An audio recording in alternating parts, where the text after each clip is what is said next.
Hello friends, good morning. स्वागत है आपका हमारे चैनल डीके करंट गुरु पर। मैं हाजिर हूँ 28 मई की करंट अफेयर्स लेकर। तो चलिए शुरू करते हैं अपना आज का पहला सवाल। फर्स्ट क्वेश्चन, हाल ही में किस जगह सेना कमांडरों का सम्मेलन शुरू हो गया है? ए. केरल, बी. हिमाचल प्रदेश, सी. दिल्ली, डी. हरियाणा। इसका राइट आंसर है दिल्ली। इसके महत्वपूर्ण बिंदु भी देख लेते हैं। पहला चरण है जो 27 से 29 मई 2020 तक आयोजित किया जाएगा। इस सम्मेलन का दूसरा चरण जून 2020 के अंतिम सप्ताह में आयोजित किया जाएगा। नेक्स्ट क्वेश्चन, हाल ही में विश्व स्वास्थ्य संगठन ने कितने उम्मीदवारों के मानव परीक्षण में प्रवेश करने की घोषणा की है? ए. 10, बी. 7, सी. 8, डी. 5। इसका राइट आंसर है 8। नेक्स्ट क्वेश्चन, हाल ही में इथोपिया द्वारा किस नदी पर एक मेगा जल विद्युत परियोजना का निर्माण किया जा रहा है, जिसने नदी के अनुप्रवाह में स्थित देशों यथा मिस्र तथा इथोपिया के मध्य जल युद्ध की संभावना को बढ़ा दिया है? ए. नील नदी, बी. आवास नदी, सी. लुंगवा नदी, डी. मानिया नदी। इसका राइट आंसर है ए. नील नदी। इसके महत्वपूर्ण बिंदु भी देख लेते हैं। अफ्रीका की सबसे लंबी नील नदी के जल बंटवारे को लेकर अफ्रीकी महाद्वीप के कई देशों के मध्य एक दशक से अधिक समय से विवाद चल रहा है। वर्ष 2020 के अंत में इथोपिया और मिस्र नील नदी पर जल विद्युत परियोजना के भविष्य को लेकर वाशिंगटन डीसी में बातचीत शुरू करने जा रहे हैं। नील नदी विश्व की सबसे लंबी नदी है। यह भूमध्य रेखा के दक्षिण से निकलकर उत्तर पूर्वी अफ्रीका से होकर भूमध्य सागर में गिरती है। नेक्स्ट क्वेश्चन, हाल ही में किस सोशल नेटवर्किंग कंपनी ने कॉलिंग एप्लीकेशन कैचअप लॉन्च की है? A. Facebook, B. Instagram, C. WhatsApp, D. Twitter.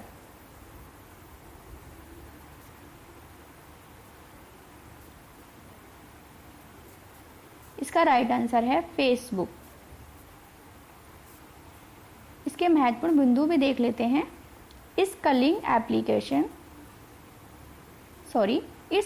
Application से हम एक साथ 8 यूजर्स को एक साथ जोड़ सकते हैं। फेसबुक के मुख्य कार्यकारी अधिकारी मार्क जुकरबर्ग फेसबुक के मुख्यालय कैलिफोर्निया, अमेरिका में है। नेक्स्ट क्वेश्चन, हाल ही में नासा अपने नए टेलीस्कोप का नाम किस खगोल वैज्ञानिक के नाम पर रखा है? A. Sir Isaac Newton, B. Alexander Bolt, C. जेनसिन, D. Nancy Grace Roman.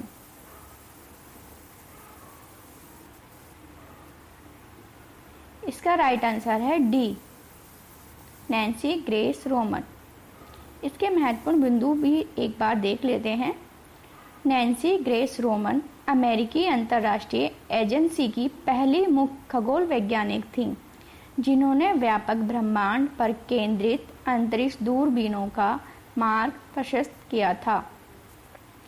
Nancy Grace Roman space telescope से लंबे समय तक ब्रह्मांड के विस्तार के पीछे का बल और हमारे सिस्टम से परे दूर ग्रहों की तलाश जैसे खगोलीय रहस्यों पर शोध करने में मदद मिलेगी। National aeronautics and space administration के प्रशासक हैं जिम ब्रेडेनस्टाइन। नासा का मुख्यालय है संयुक्त राज्य अमेरिका के वाशिंगटन डीसी में। नेक्स्ट क्वेश्चन, हाल ही में किस राज्य सरकार के विज्ञान और प्रौद्योगिकी विज्ञान ने वन धन योजना कोविड-19 के बाद के सबक का आयोजन किया है? ए.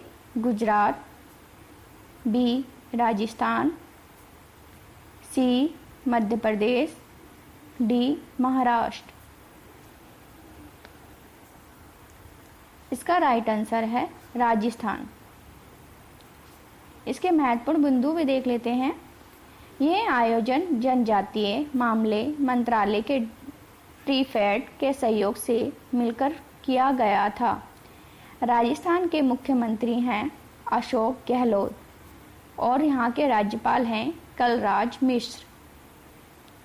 नेक्स्ट क्वेश्चन है, हाल ही में चंबा में चारधाम परियोजना के तहत बनाई जा रही सुरंग का उद्घाटन किस मंत्री द्वारा किया गया? ए. राजनाथ सिंह, बी. मनोहर पर्रिकर, सी. नितिन गडकरी, डी. वीके सिंह। इसका राइट आंसर है सी. नितिन गडकरी।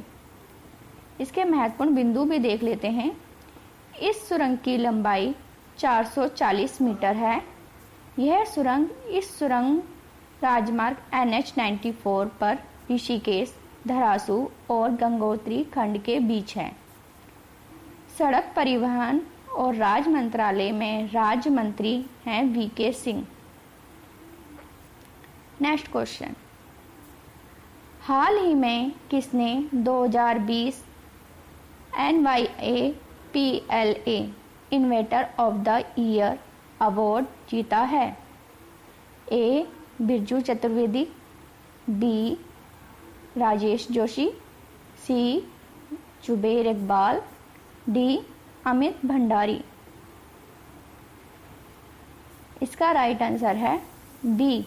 राजेश जोशी। इसके महत्वपूर्ण बिंदु भी देख लेते हैं। राजीव जोशी भारतीय अमेरिकी IBM वैज्ञानिक हैं। उन्होंने यह पुरस्कार इलेक्ट्रॉनिक उद्योग को आगे बढ़ाने और कृत्रिम बुद्धिमत्ता AI क्षमताओं को बढ़ाने और बेहतर बनाने में उनके योगदान के लिए जीता है।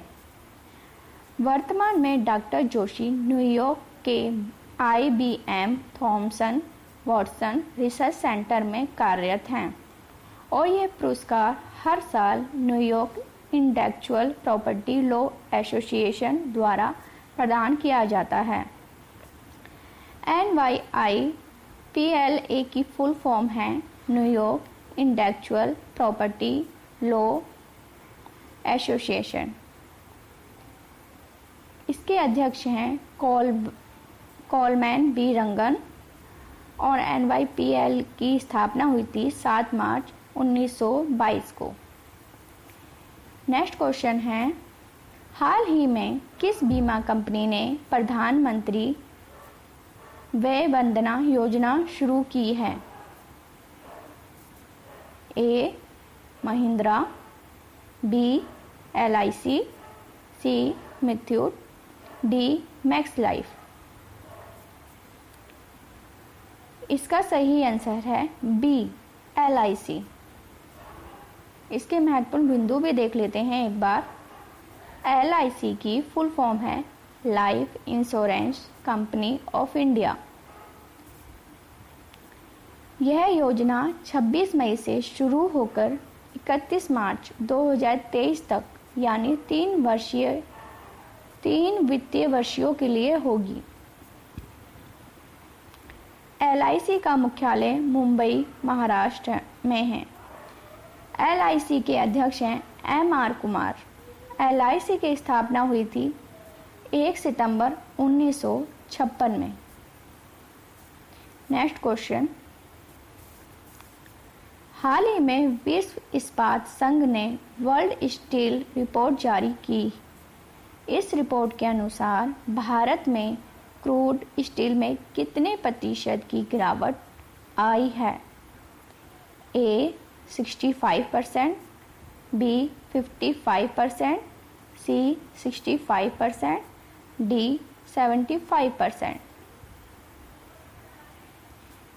ए 65%।